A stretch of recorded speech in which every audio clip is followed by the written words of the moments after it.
Hello, everybody. Welcome back. We are here for another episode of Black History Closer Than You Think. And we are here in the headquarters for the Jada House International with the founder and executive director, Terri Shields. And we are honored to be here with her. And we're here for a reason. Uh, we're here to show how history is being made by a person that's a lot closer to us than we realize. But there's never been a thing called Jada House ever in history until Terri Shields put it together. And so we are honored and we are excited to be able to sit and talk to her about the genesis of all of it and also the beginning of her life, how she got started, and her family, and any other things that she wants to share with us because it's all history in the making. And believe me, as the years goes on, the history books will speak of her. They will speak her name because of the things that she has done. So, welcome. Thank you, Pastor Tim. Glad to have you. Glad to be here.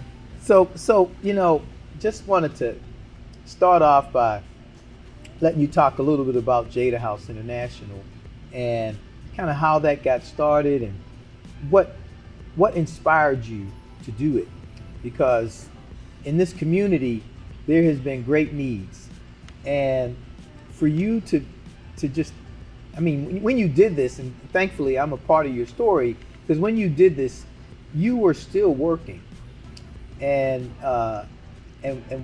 what it took, the time that it took, the work that it took to put it all together, you were really committed and you went through with it, and it began to grow and everything began to happen. And so I think that the community needs to hear this. So Wow. share it with us. Well, thank you again for having me. And a journey. It was a journey. I can go back, but I don't want to go too far back into my inappropriate days when I was running wild. And I end up getting a job at UPMC Health Plan, and I was with them for 22 years, and I got lupus at the time. So I was devastated. I thought something was going to drastically happen. I thought I wouldn't be here today. So when I recovered from this, the bout that I had recovered from was I had congestive heart failure and I had kidney shutdown in 2012, and I graduated from Carlo at that year. But I decided, I said, I'm left here for a purpose and for a reason. And I like people, when I was in the streets, I like people for the wrong reasons and right reasons, but I like people and helping them.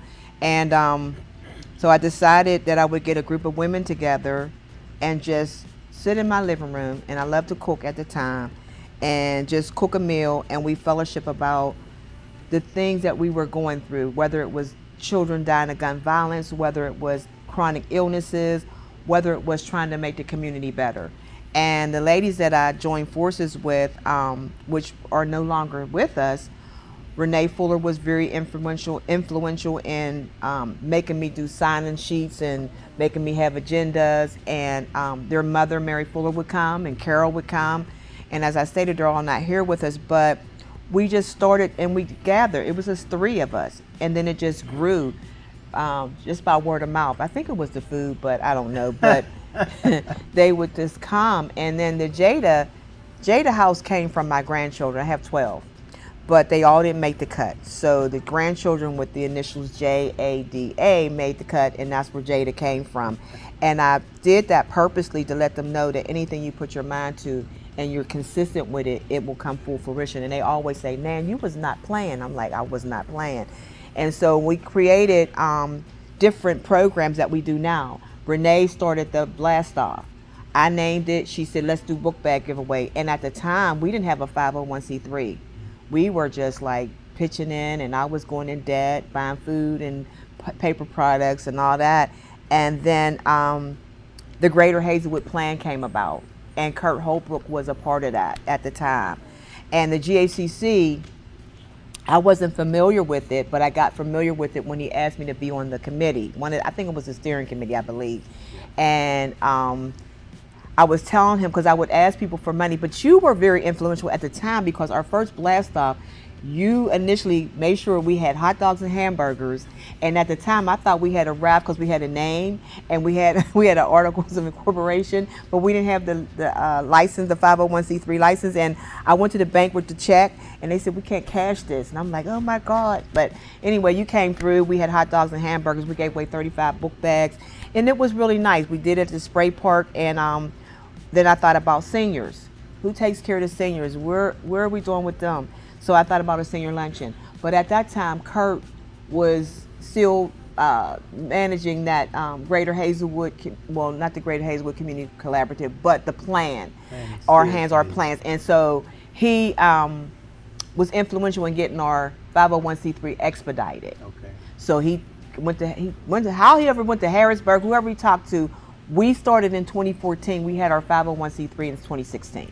So from that point on, it was full force. So then we decided to do a Christmas program, and the senior luncheon, we did that first one in the church. And you came to that one as well. I think you were painting that day. You were getting things done down at the COL, and you came up. You said, I don't care. Just come up and just show your face. But that was our first senior luncheon, and we grew from there. And even with the book bag drive, we grew from 35 book bags to 500 a year, you know, and then even during COVID, we didn't give as many book bags away at that time because it was a grab and go, but we did it was a give back, give black, and we gave 5 churches a donation, and we also gave some of the black organizations, or no, I'm not saying that right. Like we gave C&Ds, and we gave Monet. We gave the companies or organizations, we gave them checks too. But we gave a lot of money out during that time because it was put on my heart. God said, give them this, give them that, and I'm like, I'm giving away my salary. And he said, that's okay, you'll be fine. Make sure you're all right. So we gave like at least $14,000 back to the community at that time. So I was pretty shaken by it, but I was pretty pleased that we were able to do it. And from there, we just continued to launch. And like you said in the beginning, I was working a full-time job at the time. And how I did it, I really can't tell you how, but I was determined, because even when I went to my manager at the very beginning, I said, I'm going to start a nonprofit and I'm going to do something. And she was like, how are you going to do it? You need people, and you need this, and you need that. And I was like, I don't know how I'm going to do it, but I'm going to do it. And right to this day, she said, Terri, you're killing it. Because I retired last year, September 3rd. It was a big leap of faith because, like I said, I have lupus and I was worried about benefits, but I haven't missed a meal yet or a doctor's appointment. That's fantastic. So that's fantastic. Well, listen, you know, those things that you're talking about, I mean, that's an amazing start. It's an amazing way to get started. And of course, the whole community has been touched by the work that you have done, and your mother also. We'll talk about your mom. The 2 people that you mentioned earlier, Renee and, yes, and Carol, Terri, yes, the other Terri, yes, so who is the sister of Renee and Carol. And so just, you know, what Jada House has meant to Hazelwood is just everything. And so let's go back a little bit. Let's go back and talk a little bit about how you grew up and what it was like growing up in Hazelwood, you know. And maybe you can talk a little bit about your mom, but it'd be interesting to hear what it was like growing up in Hazelwood as a black woman. We grew up in Broadview Drive, 1019 Broadview Drive. I'll never forget the address. And I had a pretty decent upbringing. My stepdad, my mom, you know, they did what I was a latchkey child. Had to make sure I had that key around my neck and go in the house and not let nobody in, not answer the door and stay in there till they came home. But for me, I was the only child for 9 years, and my sister finally came, but I was it was great being raised up because they had everything to do. Like Sarah Dixon had the rec center going on, they had parties, they had the Y going on where they had all kind of photography. Kurt's dad was down there, and Liv and all those people were down. So we always had something to do. It was not a time where you did not have anything to do. If your parents were put you, and my mother was like I said, I was latchkey, so I had to sit on the porch a lot. But it was great growing up in Hazel because there was always something to do. There was like cooking classes, sewing classes. There was always something to do, and I enjoyed the schools. And we did a film, and I'm just going to back up just a little bit. We did a film for Damascus last month. Well, I guess last week on my birthday, and it's called Colored to Black. And we talked about the racial disparities. And I'm going back to the childhood. We wasn't raised to be, I don't like black or I don't like white. We all were a good community. We were a culturally diverse community. Like everybody got along. Like you didn't know to call people these derogatory names and if they did, I didn't hear it and I didn't see it. That's the way I was raised, to treat people the way I wanted to be treated. But Hazelwood was a great community, and then they tore down Broadview Drive, and then we had to move to Code Place, and they tore down Code Place. We had to move to Johnston Avenue, and then we had to leave Gladstone because I went to Bergwijn, I went to Gladstone, and then then they they didn't tear Gladstone down, but now it's different. But I went to Brashear. That was trying for me because being bused to a foreign place was not cool. I mean, we end up adjusting to it, but it's always good to be in your own community because it was walking distance. Your mother didn't have to worry about, you being bused all the way across into another place, which I don't think my mother minded. She probably was glad I was bused, but I don't think she really was, but I know I wasn't. And I don't think the community really wanted that.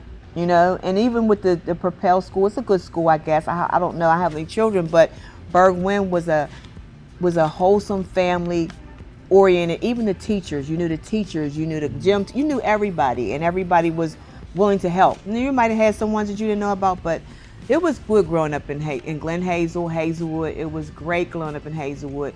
I had left Hazelwood for a little while, but came back by the house, raised my children, so Hazelwood is my home. Can you talk about the circumstances around which those places that you lived in were torn down and you had to move from one place to the next? How often was that, and how old were you? When we lived on Broadview Drive, I believe I was in high school when they tore it down because I was going to Gladstone from Code Place because that was a long hike from Code Place, but we walked it. Yeah. Winter, rain, whatever, we walked it and we enjoyed walking it and then they had, and Frida's used to be down on 2nd Avenue, and we would get hoagies and walk up the hill, and it was just great. But they tore down Broadview Drive when I was going to high school. I can't remember the age, maybe 13, 14, something like that.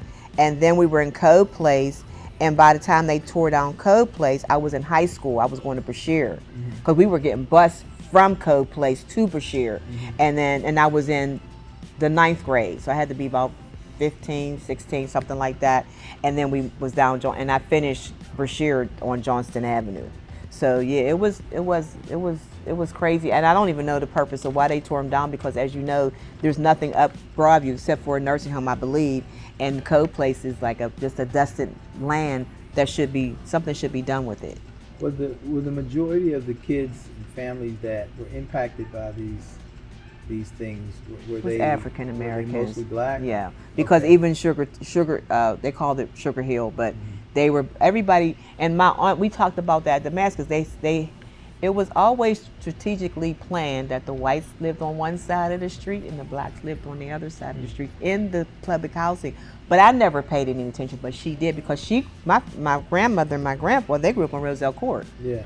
So Glen Hazel was like, it's been like years and years and like centuries that it was, flourishing. But then, like I said, they tore.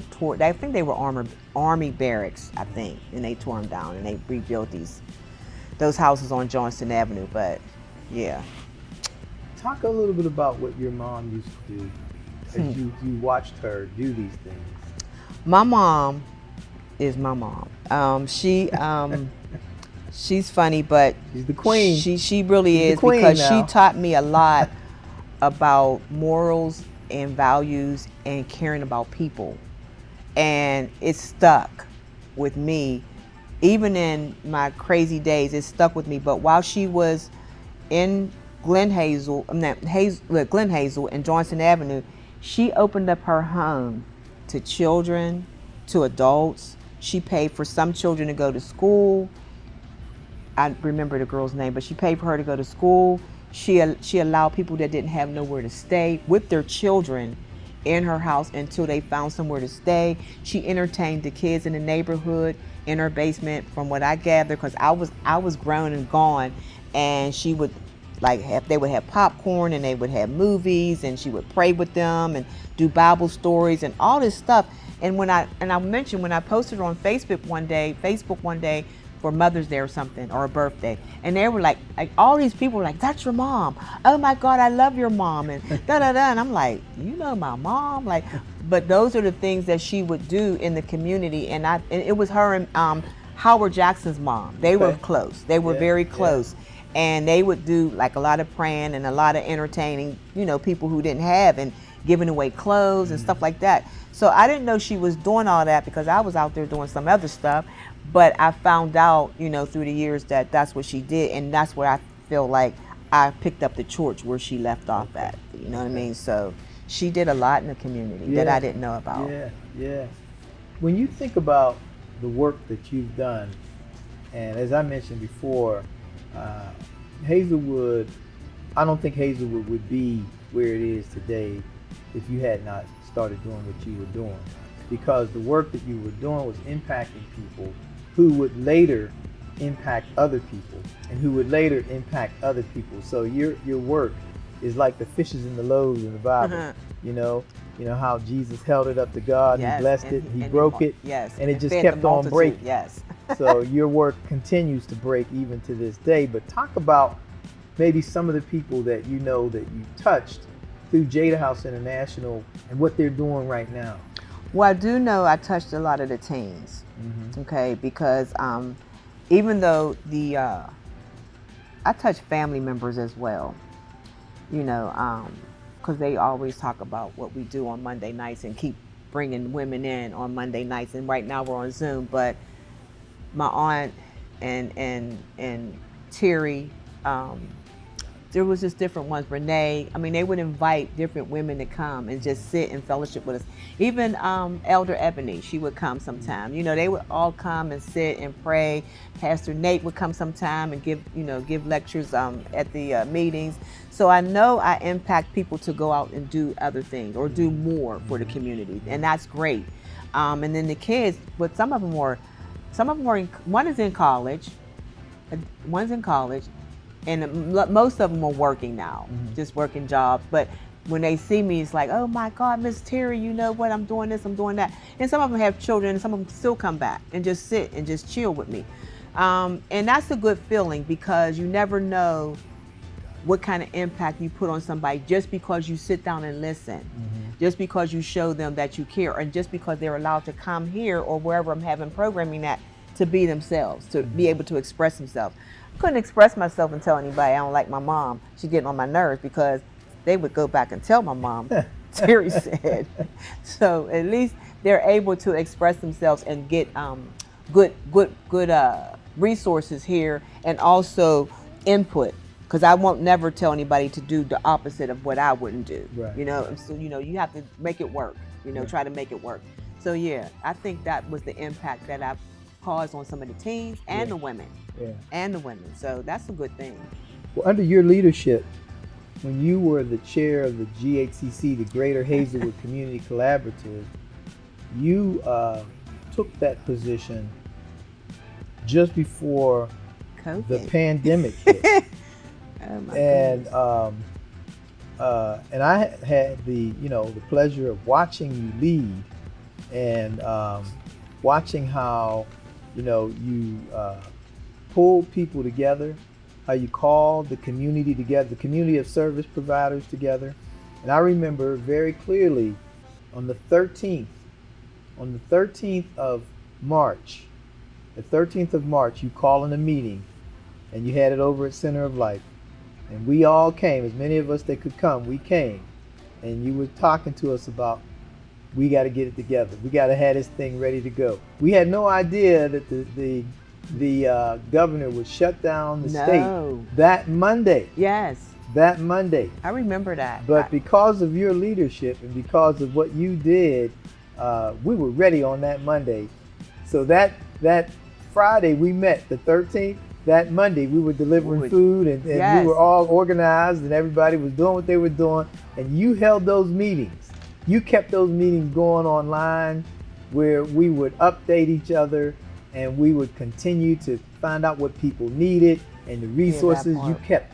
You continued to communicate. You had constant communication going with all of us throughout the pandemic.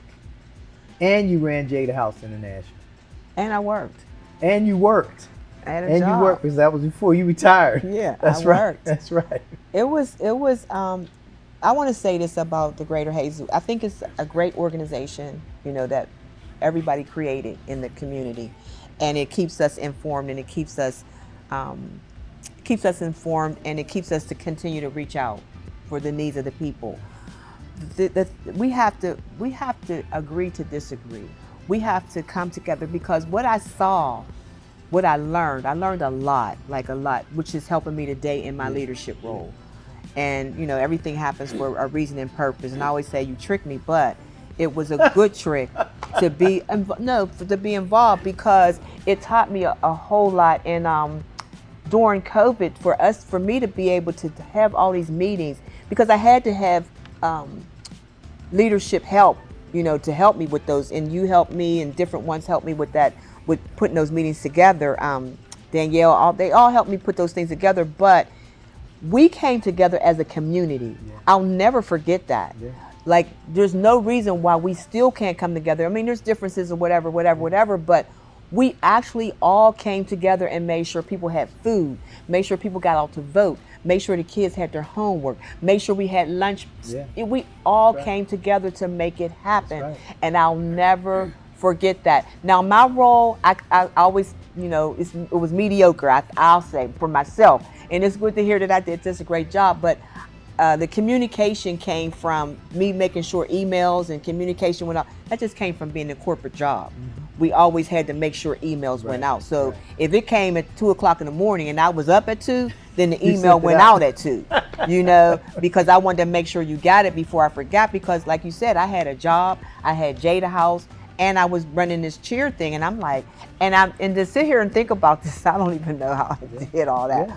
But it was an experience, and I knew the first year was very hard for me, because I've never had to encompass a lot of people with different personalities, different opinions. I never had to encompass that. But the second year, it was like I said, you're done. Right. You did what I asked you to do. You were obedient, not what you did what Tim asked you to do, but you were obedient to me. You didn't give up. Because there was one point I told my mom, I said, Mom, I don't want to do that no more. And I thought she was going to say, well, go ahead and quit. She said, you can handle it. And I'm like, what? So, See, that's what mothers do. Mothers do that kind of stuff. Like, what? And I didn't even argue with her. Like, I thought you were going to say, but I didn't even say. Now I was like, okay. But the second year, it was like kind of a breeze. Yeah. You know what I mean? It was kind of, I floated through. Yeah. But I was ready to give it up. But I floated through. But like I said, in the end, it was a learning experience to help me. It built me up to be a better leader, to be able to speak in front of people, to be able to understand there's going to be differences, but you're going to have to pull the reins in and hold on and say, okay, wait a minute, stop, instead of just letting it go on and on and on. You have to, so that was a great experience for me. It built me. It meant so much to all of us, to see somebody who's born and raised in this community take the lead in a pandemic. That was crazy. And there's a reason why God chose you to do it, And so, when you said what your mom said to you, made me think about something my mom said to me. And it's interesting, because the exact same words. The exact same words. You can handle it. I was talking to my mom. I talked to my mom about something, that this promotion I was going to get. And then she looked at me and she said, you can do that. And then she just walked away. Yes. And that's the power of a mother, that, really could just speak this, just give you the power, just hand it over to you. Gave it right back. With a few little words, and then just walk away. And I was stunned. Yeah. And I said, I guess I can handle it, because she's not telling me. And I would have, if she'd have said, go ahead and quit, then I would have quit. Yeah. But she said, you can handle it. I'm Yeah. like, I guess I can't quit, because she's looking for me to do Yeah. what I need to Yeah. do. Yeah. It's crazy. But yeah, but that was a learning experience for me that I'll never forget, Yeah. because it helped me to grow. Yeah. It really helped me to Yeah. grow and understand what is needed in the community. Not just it's brick and mortar, but it's more than that. Right. You know, the infrastructure, all those things, like the housing piece, all those things that are needed. And I can go on and on and on, but Yeah. it was a learning experience. Yeah. No. Well, you did, in my opinion, you did an outstanding job. Thanks. You know, and I was honored to be able to work with you. You know, and so much has happened. Let's talk a little about the future of Jada House International. Oh the my vision goodness. for the future. I know there's a lot to think about, but you know, you've touched a lot of people, and a lot has gone on through Jada House, and there are a lot of people now who depend on you, not just in the community, but in other Outside, communities. yes.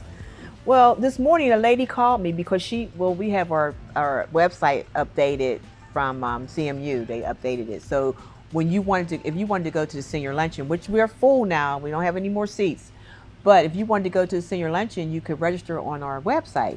And she did an RSVP, and I said, unfortunately, there's no more seats. And so she called me this morning. She said, did you get my, and she's not even from Hazelwood. She's from East Liberty or something. And she said, I said, yeah, did you get my email? I said, unfortunately. And she was on the phone like, well, maybe somebody will cancel. I said, well, sweetheart, I don't know if they're going to cancel, until the day of, they don't show up. And I wouldn't want you to come and then you don't have a seat and they show up. And she's like lingered on this phone waiting for me to make make some kind of way where she can get in. And I said, I'm so sorry, but we will have some other things coming up for seniors. And that's another piece of Jada House. We just started our Seniors Going Strong, which that's where our luncheon is our senior luncheon, but now we have a name for the seniors. So it's Seniors Going Strong. So we're doing workshops. We did our first workshop at the community kitchen. Pitt came in and did healthy exercises, asked some questions about growing old. And then Allegheny County Department of Aging did elder abuse and talked about different things of that nature. And I felt like, and I want to mention her because she was influential in me doing this Seniors Going Strong, because it was Tracy Johnson. She said they had money for seniors, and I was like, okay. She said, what can you do? I said, I really don't know, but we'll apply for it. So we start using the money this year. So we got a Seniors Going Strong workshops going on now, which we got one. We had the first one in which it was great. We had the first, and we had Duquesne University Days. They had a table for resources. And then we're going to have one in East Liberty at the UPMC Neighborhood Health Plan Center, and we're going to have UPMC. They're going to do their the lectures for dementia and Alzheimer's and all those types of things. And we have a guest speaker, and also cater meal I like to eat.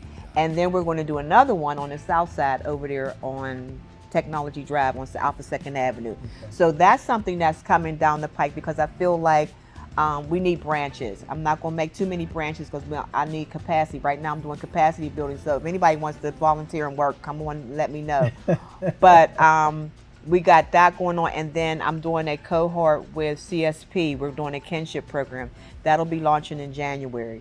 Grandparents raising grandchildren, which is a commodity right now. Right. Unexpectedly, you have gun violence, you have opiate addiction, you have chronic illness, you have all those things where the grandparents or uncles or aunts are unexpectedly raising these children, which they need. And I want to have all kind of resources for them. We got to have I'm looking for a space to do that in, so they can have therapists and counselors, and we have breakfast day, and we have a day where they can sit down and look out the window. They just want to do that and just get their hair done, nails on, shopping, whatever, without having to be, because it came from an experience of me raising my 3 grandchildren, and there was no resources for me because I had a job.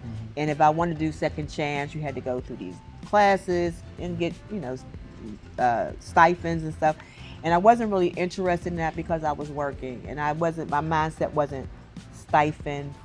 It was work, and just work and do it the best you can. So that's what we did. And I wish things could have been a little bit different, but they weren't. So now I want to make it different. I want to make it different for the next group of parents, because that therapeutic thing and that abandonment issue is real.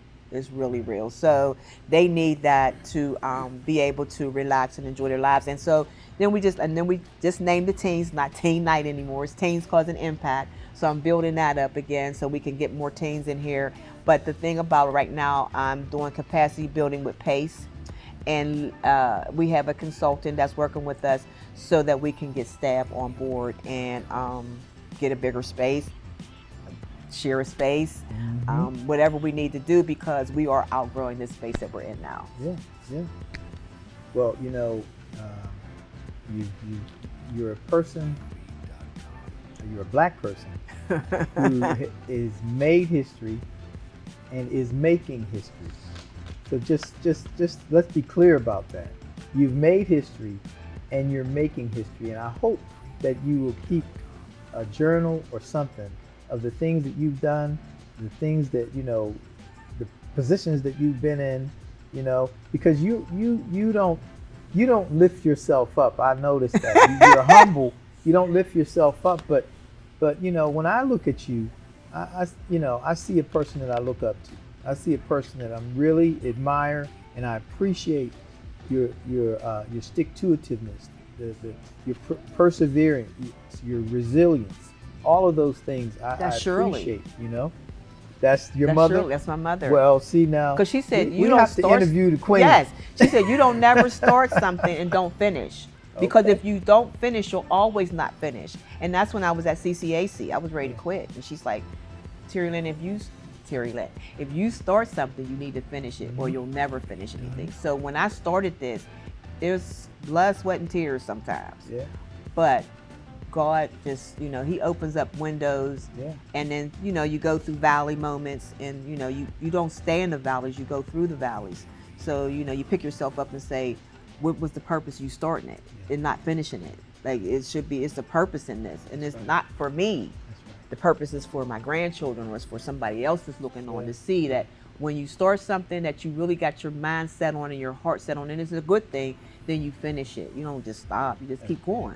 Yeah, you just keep going. Fantastic. Yeah, absolutely. Well, I want to take the time to thank you for giving us this interview, for being one of the people that we were able to interview. Black History, Closer Than You Think. Terri Shields, the founder and executive director of Jada House International, right here in Hazelwood. Not too far from where we are, not too far from where you are. She's right here. And a lot of times we tend to take for granted the things that are happening, that are creating history right here, right now. But Terri's right here and right with us. And she's accessible. You can reach her. She's not hiding. She's in the community. She is a community leader. And we want to thank you. With every segment that we've done, we've always ended with a call and response. You know this. You know the call and you know the response. And I'm gonna give out the call. But you got to make sure you give the right response. All right? Right. We owe this call and response to James Brown. Say it loud. I'm black and I'm proud. Oh man, that's what I like to hear. Love it.